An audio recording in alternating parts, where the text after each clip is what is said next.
혹시 30 가까이 되어서도 부모님 돈만 축 내며 백수로 살고 있다면 어떨까요? 드리프트 사고 한 번 때문에 완전히 달라진 29살 자동차 덕후의 이야기입니다. 사고로 부모 노후 자금까지 날린 마이클이 아버지로부터 차만 좋아한다면 한국에 가서 기술이라도 배워라는 차가운 최후 통첩을 받았어요. 18개월간 한국에서 깨달은 그 한 가지로 미국에 돌아와 창업한 지 단 1년 만에 상상하지 못했던 변화가 일어났습니다. 백수 아들을 포기했던 아버지가 자랑스러워하며 모든 빚을 갚고 지역에서 가장 잘나가는 사업가가 되었어요. 절망적이던 백수를 백만장자로 만들어준 그 결정적 비밀은 무엇이었을까요? 이제 마이클의 놀라운 인생 역전 스토리를 함께 만나보시죠. 사실 제가 차에 미친 건 정말 어릴 때부터였어요. 5살 때 아버지가 차고에서 오일 교환하시는 걸 본 순간부터 완전히 매료되었습니다. 다른 아이들이 장난감 자동차를 굴릴 때 저는 진짜 엔진 소리에만 귀를 기울였어요. 아버지 차 시동 걸리는 소리, 기어 변속하는 소리, 브레이크 밟을 때 나는 소리까지 모든 게 신기했습니다. 8살 생일날 아버지가 작은 공구 세트를 선물해 주셨는데 그때 제 인생이 결정된 것 같아요. 드라이버 하나로 시작해서 렌치, 펜치까지 모든 공구를 만져보며 이걸로 뭘 할 수 있을까 상상하는 게 제일 재미있었습니다. 12살 때는 동네 폐차장 아저씨와 친해져서 방과 후마다 그곳에 놀러 갔어요. 꼬마야, 너 진짜 차 좋아하는구나. 아저씨가 웃으시며 폐차에서 나온 부품들을 만져보게 해주셨습니다. 처음 엔진을 분해해봤을 때 그 복잡한 구조가 어떻게 조화롭게 돌아가는지 신기해서 밤새 생각했어요. 고등학교 때는 친구들이 농구나 축구할 때 저는 혼자 자동차 잡지만 봤습니다.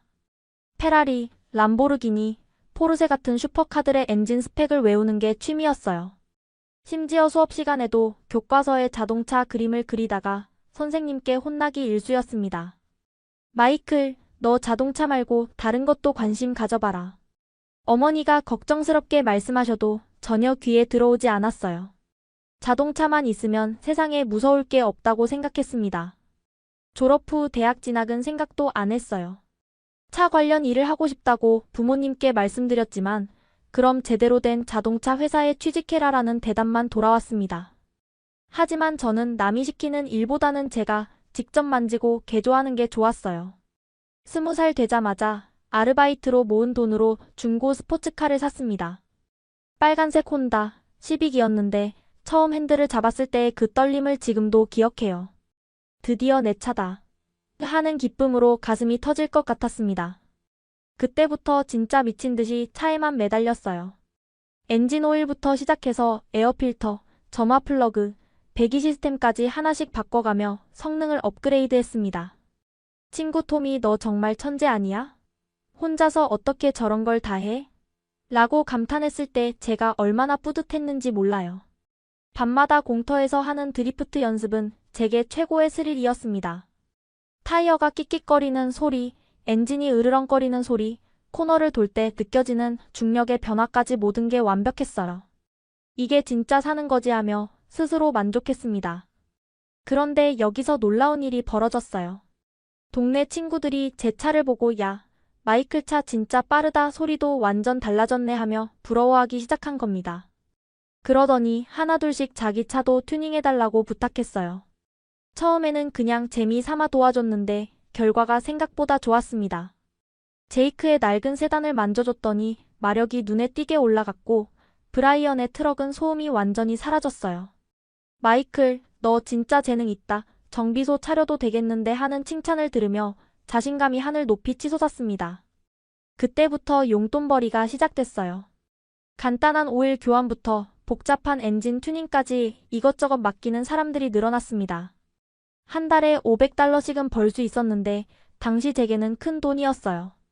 이거면 충분히 먹고 살 수 있잖아 하며 더욱 자동차에만 빠져들었습니다.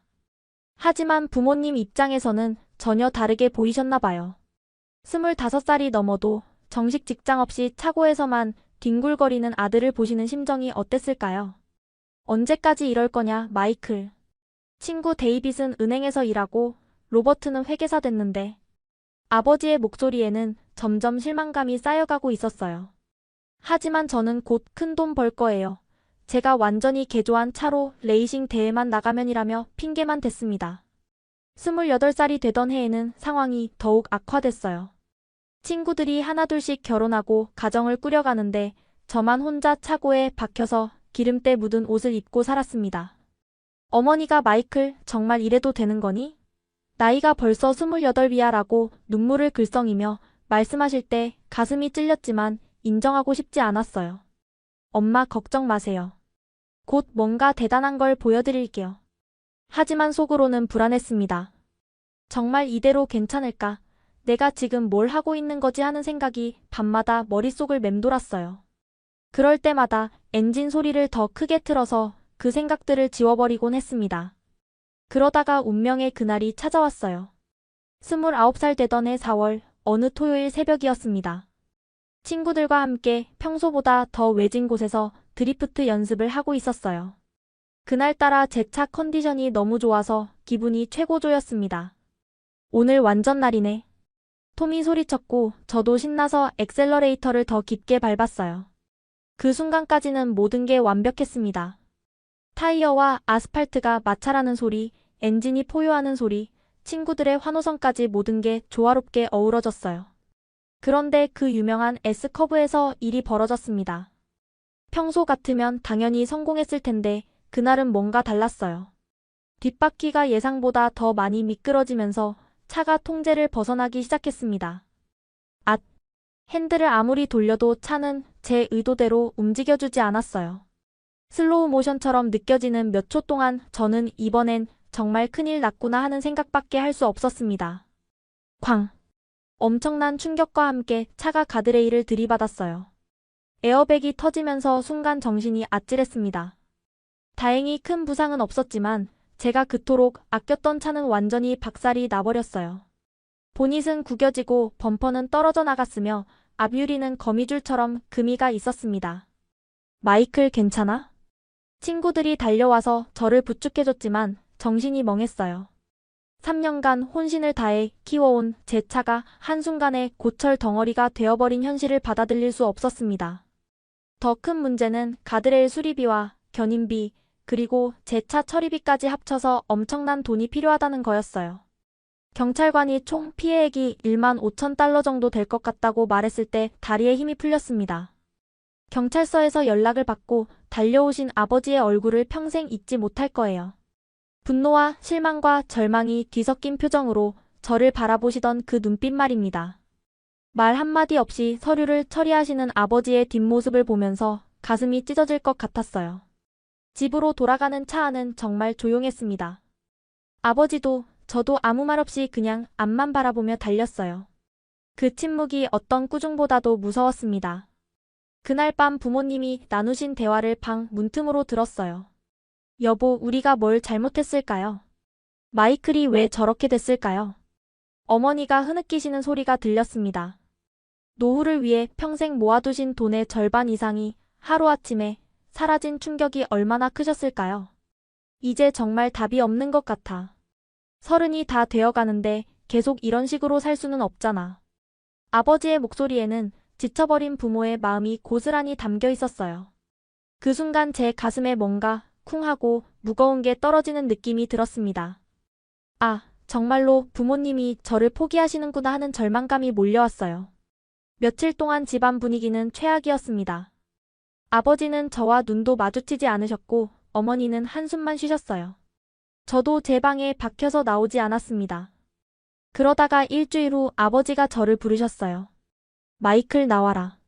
식탁에 앉아 계신 아버지의 표정은 그 어느 때보다도 단호했습니다. 앞에는 노트북이 켜져 있고 화면에는 뭔가 자료들이 띄워져 있었어요. 너 정말 차를 좋아하는 거 맞지? 네, 아버지. 그럼 제대로 배워봐라. 한국에 가서. 순간 무슨 말인지 이해가 안 됐어요. 한국이라니 그게 어디 있는 나라인지도 정확히 몰랐는데 말입니다. 한국이 지금 전기차랑 배터리 기술로 세계 최고야. 현대자동차, 기아자동차, 삼성, LG화학, SK이노베이션 이런 회사들 들어봤지? 거기서 진짜 기술을 배워와라. 화면에는 한국의 전기차 기술과 정비 교육 과정에 대한 자료들이 가득했습니다. 아버지가 며칠 동안 밤새 알아보신 거였어요. 하지만 아버지, 저는 한국말을 전혀 못하는데요. 그것도 배우면 되지. 차를 진짜로 배우려면 그 정도 노력은 해야 하는 거 아니냐. 그리고 책상 서랍에서 꺼내신 게 편도 항공권이었습니다. 왕복이 아니라 편도 말이에요. 돌아올 생각은 하지 마라. 거기서 진짜 사람이 되어서 연락해라. 더 이상 우리한테 기댈 생각도 하지 마라. 아버지의 목소리는 차가웠지만 그 속에서 마지막 희망을 걸고 계신다는 걸 느낄 수 있었어요. 정말로 저를 포기하신다면 이런 기회조차 주지 않으셨을 거니까요. 그날 밤 잠이 오지 않아서 인터넷으로 한국에 대해 찾아봤습니다. K-팝, 한국 드라마, 김치, 불고기 정도만 알고 있던 나라였는데 찾아보니 정말 대단했어요. 자동차 생산량 세계 5위, 전기차 배터리 점유율 세계 1위, 반도체 기술 최고 수준이라는 자료들이 쏟아져 나왔습니다. 정말 가야 하나? 100번도 넘게 스스로에게 물어봤지만 다른 선택이 있을까요? 집에서 더 눈치 보며 지낼 수도 없고 부모님께 더 이상 폐를 끼칠 수도 없었어요. 출발하기 전날 밤 어머니가 조용히 제 방에 오셨습니다. 마이클, 엄마는 내가 정말 잘 됐으면 좋겠어. 한국에 가서 새로운 기회를 잡으렴. 어머니도 우시면서 말씀하셨지만 저를 보내야 한다는 걸 알고 계셨어요. 그 순간 정말 눈물이 날 뻔했습니다. 공항에서 체크인을 하면서 아버지가 마지막으로 하신 말씀이 지금도 생생해요. 차를 좋아하는 건 나쁘지 않다. 하지만 취미와 일은 다른 거야. 한국에서 진짜 프로가 되어서 돌아와라. 비행기에 오르면서 창밖을 내려다봤어요. 제가 29년간 살아온 모든 것들이 점점 작아져 보였습니다. 그 순간 무서웠어요. 정말로 혼자서 완전히 낯선 나라에 가서 새로운 인생을 시작할 수 있을까 하는 두려움이 몰려왔어요. 하지만 동시에 이상한 설렘도 있었습니다. 정말로 한국에서 세계 최고 수준의 자동차 기술을 배울 수 있다면, 그리고 부모님께 떳떳한 아들이 될 수 있다면 얼마나 좋을까 하는 기대감도 있었거든요. 그때는 몰랐습니다. 이 한 장의 편도 항공권이 제 인생을 완전히 뒤바꿔 놓을 거라는 걸 말이에요. 인천공항에 내렸을 때 느낀 첫 감정은 완전한 당황이었어요. 공항 안내 방송부터 시작해서 모든 글자가 외계어 같았습니다. 다행히 영어 안내도 있었지만 한국 사람들이 얼마나 빠르게 움직이는지 보고 깜짝 놀랐어요. 여기 사람들은 왜 이렇게 급하지? 하는 생각이 들면서 동시에 무서웠습니다. 아버지가 미리 연락해두신 분이 공항에서 저를 기다리고 계셨어요. 박준혁이라고 하시는 50대 중반의 남성분이셨는데 첫인상이 정말 강렬했습니다. 키도 크고 목소리도 굵직했지만 눈빛은 따뜻했어요. 마이클이지? 아버지께서 많은 얘기 해주셨어. 한국어로 말씀하시다가 영어로 바꿔주셨는데 발음이 생각보다 좋아서 놀랐습니다. 나중에 알고 보니 젊은 시절 미국에서 몇 년간 공부하신 분이었어요. 차를 타고 가면서 창밖을 보는데 정말 신기했습니다. 고층 아파트들이 끝없이 늘어서 있고 도로는 복잡하지만 질서정연했어요. 무엇보다 전기차가 정말 많이 보였습니다. 와, 진짜 전기차 천국이네 하고 속으로 감탄했어요. 한국 어때? 처음이지? 준혁 아저씨가 물어보시자 저는 솔직하게 대답했습니다. 너무 다르네요. 모든 게 빨라 보이고 사람들도 많고 적응하는데 시간 걸릴 거야. 하지만 여기서 제대로 배우면 평생 써먹을 기술 얻을 수 있어. 그분의 자신감 넘치는 말투에서 뭔가 든든함이 느껴졌어요. 제가 지낼 곳은 고시원이었습니다. 방 크기를 보고 정말 깜짝 놀랐어요. 침대 하나 놓으면 거의 가득 찰 만큼 작았거든요. 하지만 필요한 건 다 있었습니다. 작은 책상, 냉장고, 에어컨까지 말이에요. 이게 진짜 제 방인가요? 학생들 대부분 이런 데서 살아. 좁지만 공부하기엔 충분해. 첫날 밤은 정말 잠이 안 왔어요. 밖에서 들리는 소음도 낯설고 냄새도 다르고 모든 게 어색했습니다. 정말 여기서 18개월을 버틸 수 있을까 하는 불안감이 밀려왔어요. 다음 날부터 본격적인 교육이 시작됐습니다. 전기차 정비 교육원은 생각보다 크고 현대적이었어요. 최신 장비들이 가득하고 실제 전기차들도 여러 대 있었습니다. 하지만 가장 충격적인 건 수업 방식이었어요. 안전이 최우선이다. 전기차는 고전압을 다루기 때문에 한 번 실수하면 생명이 위험하다. 준혁 선생님의 첫 수업이 시작되자마자 분위기가 확 바뀌었습니다. 제가 지금까지 자동차를 다뤄온 방식과는 완전히 달랐어요. 일반 자동차는 대충 해도 큰 문제 없었는데 전기차는 절차 하나하나가 생명과 직결되어 있었습니다. 차를 좋아한다고 다 아는 건 아니다. 안전부터 배우라. 그 말씀을 들었을 때 제 자존심이 좀 상했어요. 저도 나름 자동차는 많이 만져봤다고 생각했거든요. 하지만 첫 실습을 해보니 정말 아무것도 모르는 초보자였습니다. 전기차 배터리를 분해하는 실습 시간이었는데 안전 장비부터 착용하는 것만 10분이 넘게 걸렸어요. 절연 장갑, 보호 안경, 정전기 방지복까지 완전 무장을 하고 나서야 배터리에 손댈 수 있었습니다. 왜 이렇게 복잡해요? 제가 투덜거리자 옆에 있던 한국 학생이 웃으며 말했어요. 형, 전기차 배터리가 사람 한 명 죽일 수 있는 전압이거든요. 400V 넘어요. 그 말을 듣고 등골이 오싹해졌습니다. 지금까지 제가 얼마나 위험하게 차를 만져왔는지 깨달았어요. 수업은 이론과 실습이 반반이었는데 이론이 정말 어려웠습니다. 전기 기초부터 시작해서 배터리 화학, 모터 원리, 충전 시스템까지 배워야 할 게 산더미였어요. 한국어로 된 교재를 보면서 영어 번역본과 계속 비교해가며 공부했습니다. 그런데 며칠 지나니까 신기한 일이 벌어졌어요. 한국어 단어들이 조금씩 들리기 시작한 거예요. 특히 자동차 관련 용어들은 금방 외웠습니다. 배터리, 모터, 인버터, 차저 같은 단어들이 자연스럽게 입에서 나왔어요. 마이클 한국말 빨리 늘어요. 같은 반 학생 김철수가 감탄하며 말했습니다. 사실 저도 놀랐어요. 언어에 재능이 있다는 생각은 해본 적이 없었거든요. 하지만 진짜 변화는 선생님의 딸을 만나면서부터였어요. 이름이 지은이라고 하는 25살 여성이었는데 자동차 디자인을 전공하는 대학원생이었습니다.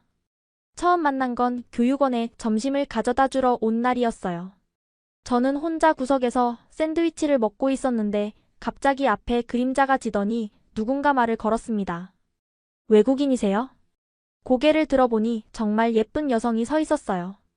키는 작지만 눈이 똘똘하고 목소리도 또렷했습니다. 네, 미국에서 왔어요. 아, 아버지가 말씀하신 그 미국 학생이군요. 마이클이죠? 그때 알았어요. 준혁 아저씨의 딸이구나 하고 말이에요. 하지만 지은의 첫인상은 그리 좋지 않았습니다. 허드레질이나 하는 외국인이 뭘 배우러 왔나 했더니 직접적으로 말하지는 않았지만 표정과 말투에서 저를 무시하는 게 느껴졌어요. 아마 아버지에게서 제 과거 이야기를 들었을 거예요. 29까지 백수로 지내다가 사고쳐서 한국으로 쫓겨온 철없는 외국인이라고 말이에요.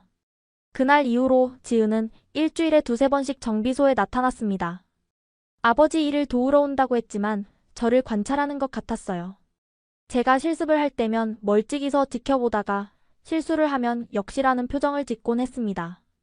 솔직히 기분이 좋지 않았어요. 하지만 그때부터 오기가 생겼습니다. 꼭 인정받고 말겠다 하는 마음으로 더 열심히 하기 시작했어요. 매일 수업이 끝나면 고시원에 돌아가서 복습을 했습니다. 이해가 안 되는 부분은 유튜브로 영어 강의를 찾아보고 한국어 교재와 비교해가며 공부했어요. 밤 12시가 넘어서야 잠들곤 했습니다. 한 달 정도 지나니까 확실히 실력이 늘었어요.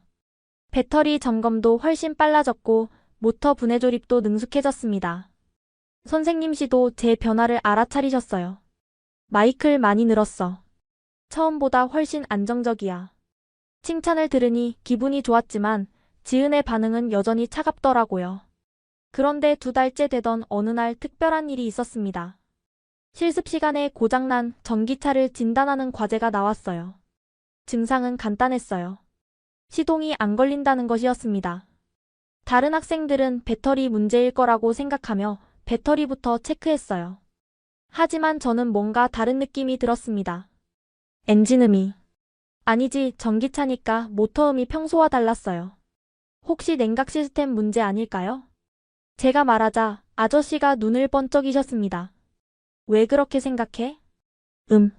모터 쪽에서 나는 소리가 평소와 다른 것 같아요. 냉각팬이 돌지 않는 소리 같은데. 실제로 체크해보니 정답이었어요. 냉각팬 모터가 고장나서 과열보호 기능이 작동한 거였습니다. 다른 학생들은 모두 감탄했고 선생님도 놀라셨어요. 대단한데? 어떻게 알았어? 예전에 일반 자동차 만질 때 비슷한 경험이 있어서요. 그때 지은이 수업을 듣고 있었거든요. 처음으로 저를 다른 시선으로 바라보는 것 같았어요. 하지만 진짜 변화는 석 달째부터였습니다. 저는 매일 남들보다 한두 시간씩 더 연습했어요. 교육원 문을 닫을 때까지 남아서 실습하고 집에 가서도 이론 공부를 계속했습니다. 마이클, 너무 무리하지 마. 건강도 생각해야지. 준혁 아저씨가 걱정해 주셨지만 저는 멈출 수가 없었어요. 이번이 정말 마지막 기회라는 생각이 들었거든요. 어느 날 밤 11시쯤 되었을 때 교육원에서 혼자 전기차 배터리 진단 연습을 하고 있었어요. 그런데 갑자기 문이 열리더니 지은이 들어왔습니다. 아직도 여기 있어요? 아, 네. 조금만 더 하려고요. 매일 이렇게 늦게까지 해요? 거의요. 지은이 제 작업하는 모습을 가만히 지켜봤어요. 처음으로 적대적이지 않은 시선이었습니다. 생각보다 진지하네요. 그 말에 제 손이 잠깐 멈췄어요. 처음으로 지은에게서 인정받는 느낌이 들었거든요. 당연하죠. 저한테는 정말 중요한 일이니까요. 중요한 일이요? 네. 이게 제 마지막 기회거든요. 여기서 실패하면 정말 갈 곳이 없어요. 진심을 담아 말했더니 지은의 표정이 조금 부드러워졌어요. 그날 이후로 지은의 태도가 확실히 달라졌습니다. 저를 무시하는 대신 가끔씩 격려를 해주기 시작했어요. 오늘 실습 잘하던데요. 아버지도 칭찬하시더라고요. 이런 말을 들으면 하루 종일 기분이 좋았어요. 하지만 진짜 전환점은 넷째 달에 찾아왔습니다. 어느 금요일 밤 비가 억수같이 내리고 있었는데 갑자기 교육원으로 긴급 전화가 걸려왔어요. 전기 택시가 갑자기 멈췄다는데 나갈 수 있어?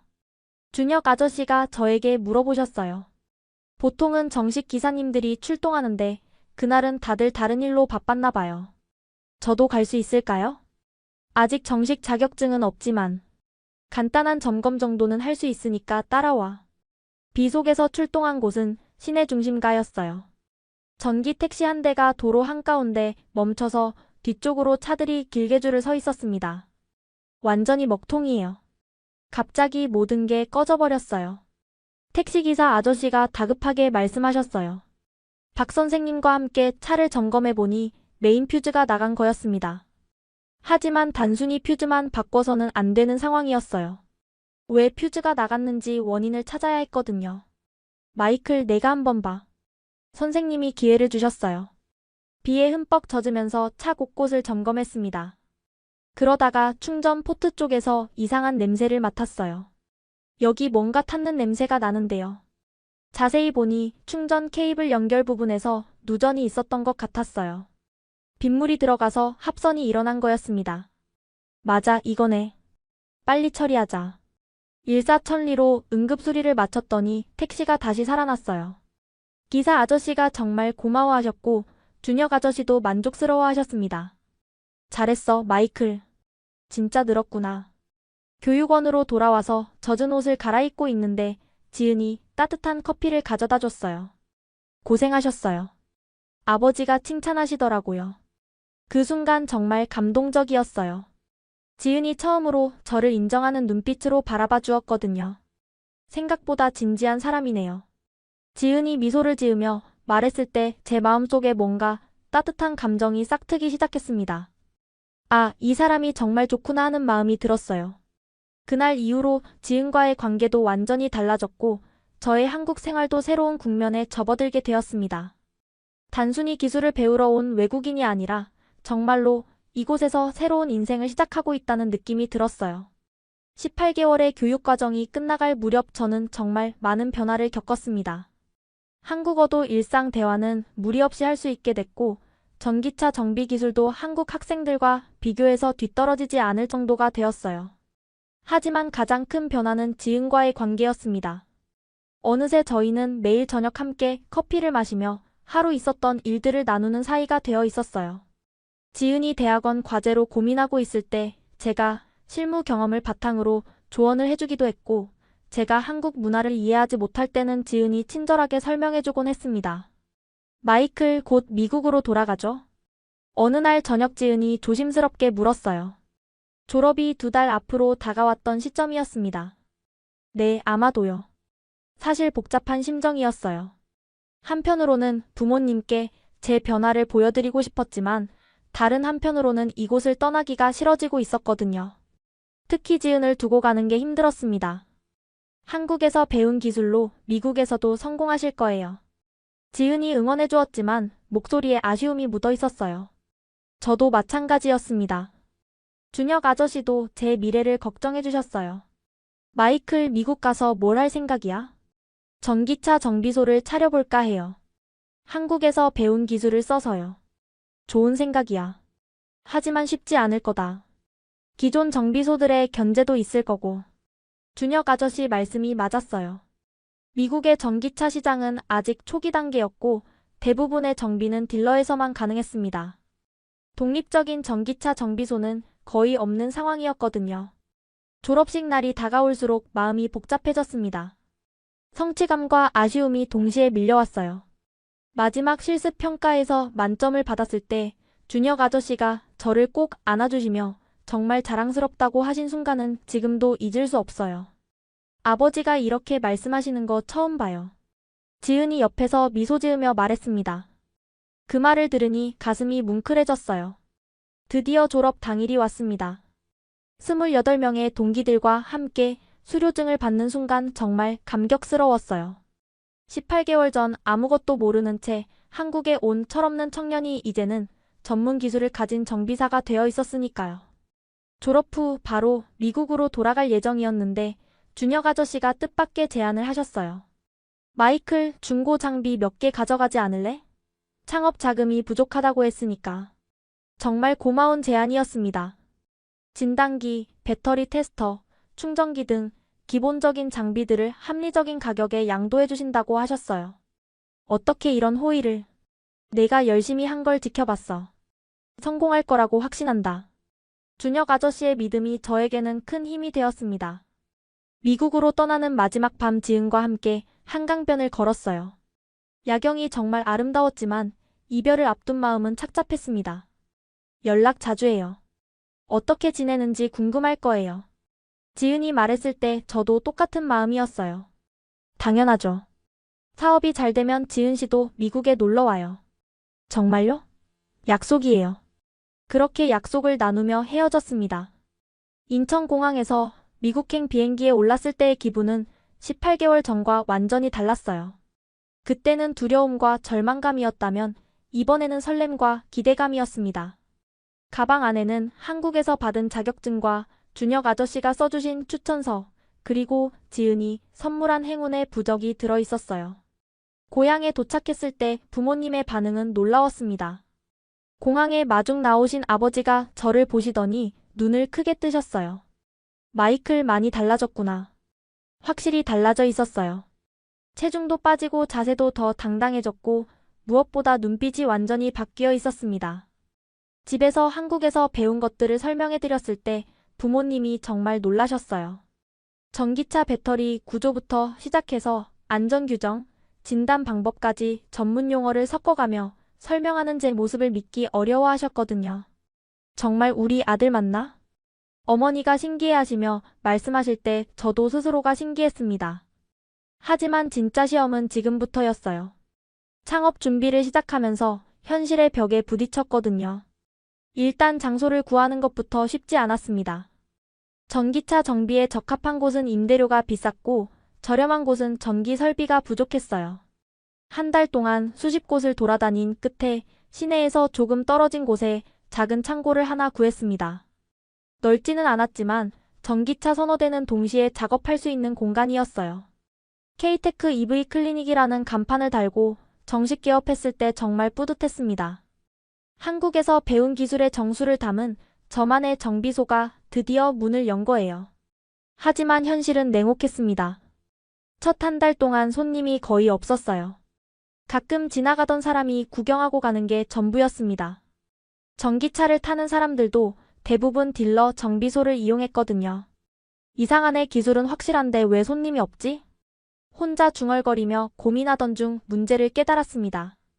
아무도 저를 믿지 않는다는 거였어요. 젊은 외국인이 운영하는 정비소에 비싼 전기차를 맡기고 싶어 하지 않았던 겁니다. 그때 한국에서 배운 차별화 전략을 떠올렸어요. 빠른 진단과 정확한 보고였습니다.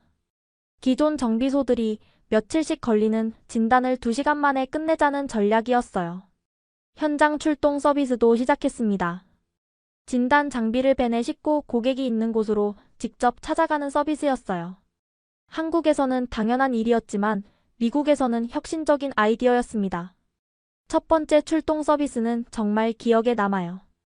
회사 주차장에서 갑자기 시동이 안 걸린다는 전기차 때문이었습니다. 다른 정비소에서는 견인차로 가져와야 한다고 했는데 저는 현장에서 바로 진단해드렸어요. 와, 정말 2시간 만에 끝나네요. 고객이 감탄하며 말했을 때 자신감이 생겼습니다. 한국에서 배운 기술이 통하고 있다는 걸 실감했어요. 그 고객이 SNS에 후기를 올린 게 전환점이었습니다. 한국식 2시간 점검이라는 별명이 붙으면서 입소문이 나기 시작했어요. 특히 겨울철 배터리 성능 저하 문제를 해결해주면서 더욱 유명해졌습니다. 택시회사에서 먼저 연락이 왔어요. 전기 택시들이 추운 날씨에 주행거리가 급격히 떨어지는 문제 때문이었습니다. 기존 정비소에서는 원래 그런 거다라고만 했는데 저는 구체적인 해결책을 제시했어요. 배터리 히팅 시스템 최적화, 타이어 공기압 조정, 에어컨 사용 패턴 개선 등 종합적인 솔루션을 제공했더니 주행거리가 눈에 띄게 늘어났습니다. 이런 정비소가 있었다니. 택시회사 사장이 감탄하며 다른 업체들에게 소개해 주었어요. 곧 배달 업체들도 몰려들기 시작했습니다. 사업이 본격적으로 궤도에 오르면서 정말 바빠졌어요. 하루에 10대가 넘는 차를 봐야 할 때도 있었습니다. 하지만 행복했어요. 제가 진짜 좋아하는 일을 하면서 돈도 벌 수 있다는 게 꿈만 같았거든요. 그런데 성공하면서 기존 딜러 정비소들의 견제도 심해졌어요. 무자격자가 위험한 작업을 한다는 식의 루머를 퍼뜨리기도 했고 가격 경쟁으로 압박을 가하기도 했습니다. 하지만 저는 흔들리지 않았어요. 한국에서 배운 안전 규정을 철저히 지켰고 고객 만족도로 승부했습니다. 무엇보다 정직하게 일했어요. 바쁜 와중에도 지인과의 연락은 놓지 않았습니다. 매주 영상통화를 하면서 서로의 일상을 공유했어요. 제가 사업이 잘 되고 있다는 소식을 전하면 지은도 정말 기뻐했습니다. 정말 자랑스러워요. 아버지도 마이클 얘기만 나오면 뿌듯해하세요. 그런 말을 들으면 더욱 힘이 났어요. 개업한 지 6개월 만에 직원 1명을 고용할 수 있게 되었습니다. 동네 청년이었는데 자동차에 관심이 많은 아이였어요. 제가 한국에서 배운 기술들을 하나씩 가르쳐주기 시작했습니다. 와, 이런 방법도 있구나. 제자가 감탄할 때마다 준혁 아저씨 생각이 났어요. 저도 이제 누군가를 가르치는 입장이 되었구나 하는 뿌듯함이 들었습니다. 8개월째가 되었을 때 정말 놀라운 일이 일어났어요. 한 달 수입이 제가 사고로 날린 돈과 비슷해진 거였습니다.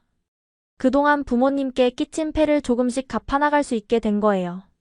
아버지께 첫 번째 용돈을 드렸을 때 아버지의 표정을 잊을 수 없습니다. 마이클 정말 대견하다. 목이 메인 목소리로 말씀하시는 아버지를 보면서 저도 눈물이 날 뻔했어요.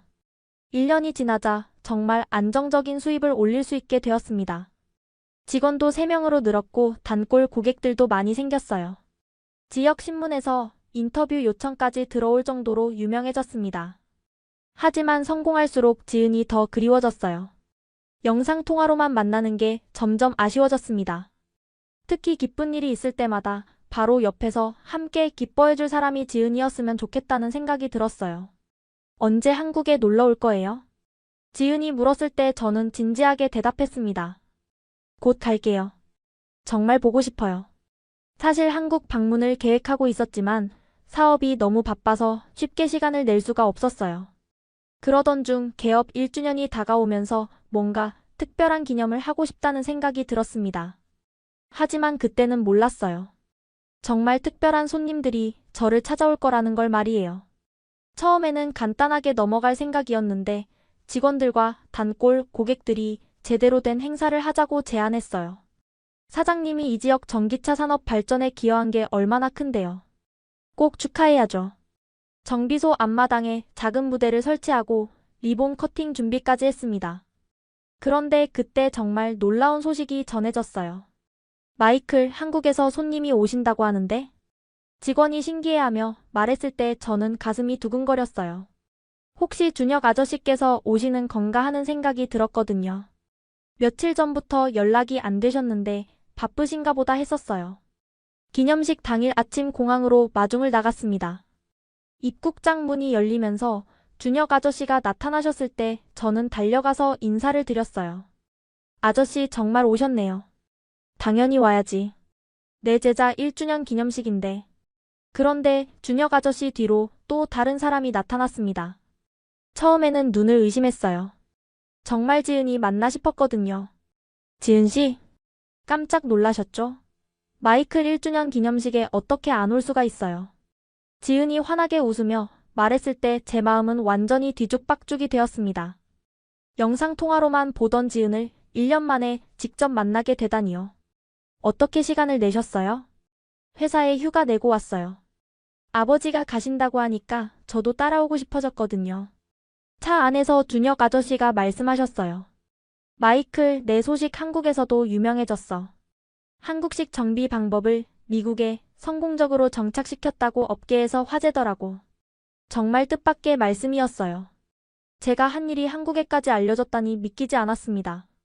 기념식장에 도착했을 때 이미 많은 사람들이 모여 있었어요. 단골 고객들, 직원들, 동료 사업자들까지 100명이 넘는 분들이 와주셨습니다. 사장님 정말 대단하세요. 한국에서까지 손님이 오시네요. 모든 사람들이 신기해했어요. 특히 지은을 보고는 더욱 놀라워했습니다. 리본 커팅 시간이 되었을 때 준혁 아저씨가 마이크를 잡으셨어요. 안녕하세요. 저는 한국에서 온 박준혁입니다. 마이크를 가르쳤던 선생입니다. 박수가 터져나왔어요. 준혁 아저씨가 영어로 인사말을 이어가셨습니다. 마이클은 제가 가르친 학생 중에서도 정말 특별한 존재입니다. 포기하지 않는 정신과 끊임없는 노력으로 여기까지 왔어요. 그리고는 저를 불러서 함께 리본을 자르자고 하셨습니다. 가위를 들고 리본을 자르는 순간 정말 감격스러웠어요. 1년 전 아무것도 없이 시작한 정비소가 이렇게까지 성장했다니요. 하지만 진짜 놀라움은 그 다음이었습니다. 갑자기 지은이 무대로 올라온 거예요. 잠깐만요, 제가 할 말이 있어요. 모든 사람들이 조용해졌습니다. 지은이 마이크를 잡고 저를 바라보며 말하기 시작했어요. 마이크를 처음 만났을 때 저는 이 사람을 완전히 오해했어요. 그냥 철없는 외국인이라고 생각했거든요. 사람들이 웃음을 터뜨렸습니다. 하지만 시간이 지나면서 이 사람이 얼마나 진실한 사람인지 알게 되었어요. 매일 밤늦게까지 공부하고 연습하는 모습을 보면서 정말 감동받았습니다. 지은의 말에 저도 가슴이 뭉클해졌어요. 마이클은 한국에서 기술만 배운 게 아니에요. 책임감도 배웠고 인내심도 배웠어요. 그리고 지은이 잠깐 말을 멈추더니 저에게 다가왔습니다.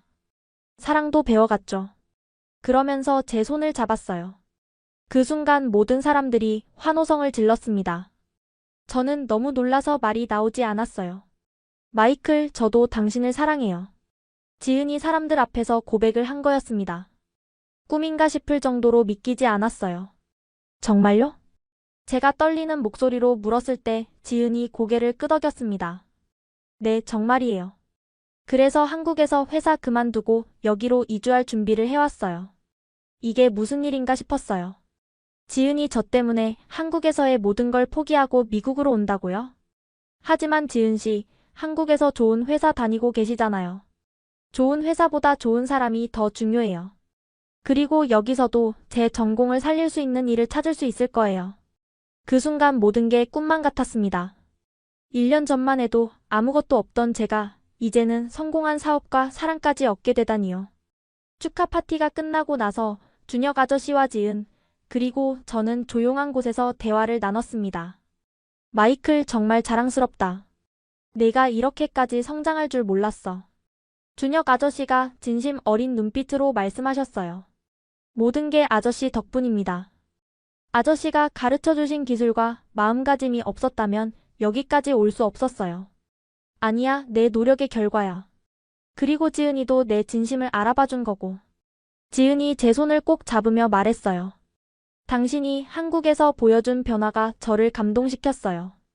처음에는 그냥 외국인 학생이라고 생각했는데 점점 다른 모습을 보여주시더라고요. 그날 밤 저는 정말 많은 생각을 했습니다. 2년 전만 해도 29살의 백수 청년이었던 제가 지금은 성공한 사업가이자 사랑받는 사람이 되어 있었어요. 모든 게 한국행 비행기 티켓 한 장에서 시작되었다는 게 신기했습니다. 며칠 후 준혁 아저씨는 한국으로 돌아가셨지만 지은은 미국에 남기로 했어요. 이민 수속을 밟으면서 저와 함께 새로운 인생을 시작하겠다고 했습니다. 정말 괜찮아요? 한국에서의 모든 걸 포기하고요? 괜찮아요. 사랑하는 사람과 함께라면 어디든 좋아요. 지은의 그 말을 들으면서 저는 깨달았습니다. 저는 추방당한 게 아니었어요. 오히려 2개의 소중한 초대장을 받은 거였습니다. 하나는 배움의 초대장이었고 다른 하나는 사랑의 초대장이었어요. 지금 생각해보면 아버지가 저에게 편도 티켓을 주신 게 정말 최고의 선택이었던 것 같아요. 만약 왕복 티켓이었다면 저는 아마 제대로 배우지도 못하고 그냥 돌아왔을지도 모르거든요. 이제 저는 확신을 가지고 말할 수 있습니다. 좋아하는 걸 제대로 배우면 인생이 완전히 바뀝니다. 저는 기술을 통해 성공했고 사랑을 통해 완성되었어요. 한국은 제게 이 2가지를 모두 가르쳐준 나라였습니다. 그리고 무엇보다 중요한 건 포기하지 않는 마음이었어요. 아무리 힘들고 절망적인 상황에서도 끝까지 노력하면 반드시 길이 열린다는 걸 몸소 경험했습니다. 지금도 매일 아침 정비소 문을 열 때마다 감사한 마음이 들어요. 이 모든 게 저에게는 기적 같은 일이니까요.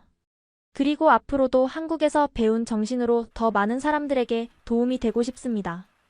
오늘의 이야기는 여기까지입니다.